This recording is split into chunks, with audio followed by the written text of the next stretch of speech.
with this journey, it feels like it finally begins. The entire time, we had character introductions, we're understanding a little bit more about the world and its concepts, the creatures and the humans. And we've seen some of the ambitions and goals that our characters have. But we didn't really have an adventure, a journey that these characters are on. They were just staying in one place and dealing with the problems that are coming to them. But in this episode, it feels like that they're now forced to make the counter strike. They have to become the offensive side. They can't be on defense forever. As you can clearly see, these assassins are getting stronger and stronger, and you're seeing the underhand method starts happening at these monk temples. As an example of Zuzan and his sister, Hino. Hino being an enhanced spiritual enhanced person, and then got fused with a Katawara and being a hybrid. And we also understand the process of that works, these hybrids. So they actually take a living Katawara, kind of like a Jinchuriki in a way from Naruto, a living spiritual creature, and they put it inside these humans. And it seems like there's three ways it can go. It can be horribly wrong where the creature takes over and becomes a monster in human flesh. And then there's a way where Shakugan does it, where their consciousness are one, and then there's the one where the human takes complete and total control of it, and the consciousness of the monster themselves fades away. So that's the three ways it can go, is what I'm getting at so far. And I don't know, I feel like the consciousness being as one, as a different new kind of person, seems to be more realistic and more satisfying than one consciousness taking over, because you're two beings in one body now. So therefore, you learn to coexist and not the other one take over the other side. That's just how it is, in my opinion. We always learned that concept of coexistence and peace, of the sound mind. One using eternal conflict with itself is never healthy. And I guess Hino was a perfect example of that, as you can clearly see. She seems very disrupt. She was blinded by her goals and ambitions in a way, but the way she was doing it was not right. Because apparently she did something, a big no-no.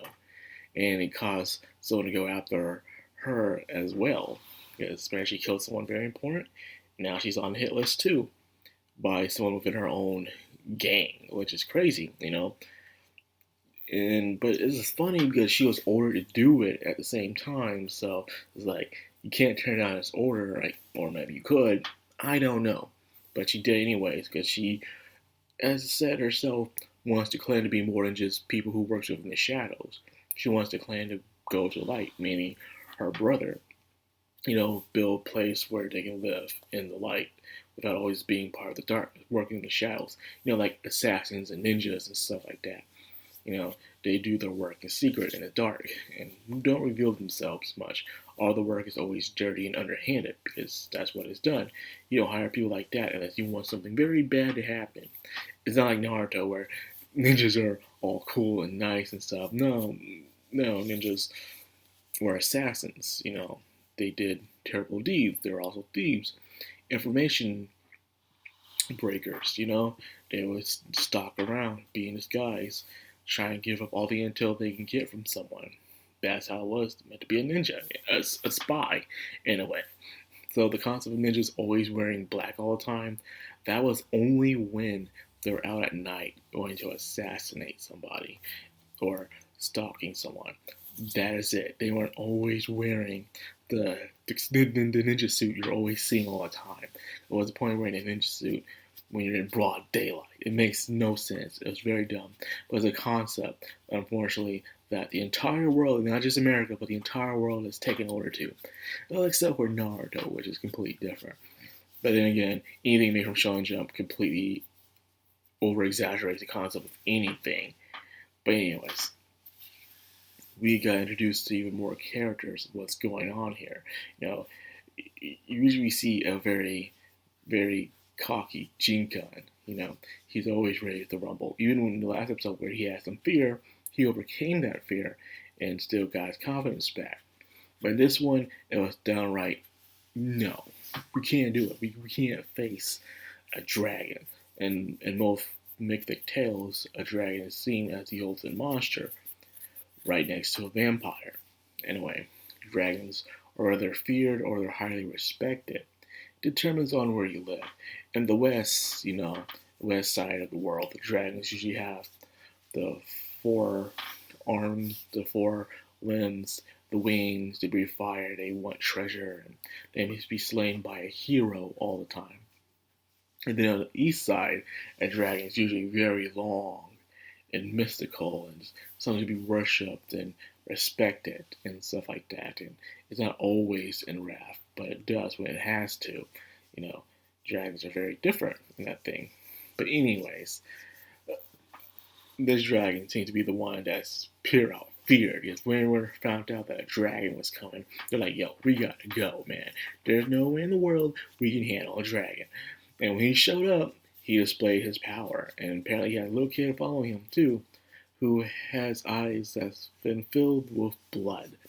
According to Shinsuke, anyways. It's interesting how Shinsuke is able to look into a presence of a soul and see how it is from the inside. I'm thinking Shinsuke has a very interesting ability when it comes to that.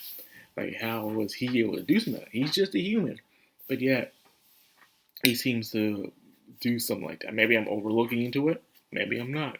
But hey, how are you able to see into someone's soul by looking at their eyes like that? Eyes are the window to someone's soul. You're not saying, but still, it's just something that people just say. You can't really look into people's eyes, see if they're a good person most of the times. Apparently, Shinsuke can do that. So after running and finishing the finishing blows to the sister, they realize they can no longer run anymore. They gotta face the problems now. And by getting ahead, finding out this laboratory, taking down this laboratory, finding information they can on what they can do and find weaknesses about this dragon. And then at the same time, keep ahead and prepare so when they finally face the dragon, they can finally beat it. So in this world, the dragon is like the ultimate creature, one of the strongest creatures you can face in that world, and it's very difficult, if not impossible, to take down. So it'll be interesting to see how our gang of misfits will take down this very, very impossible challenge.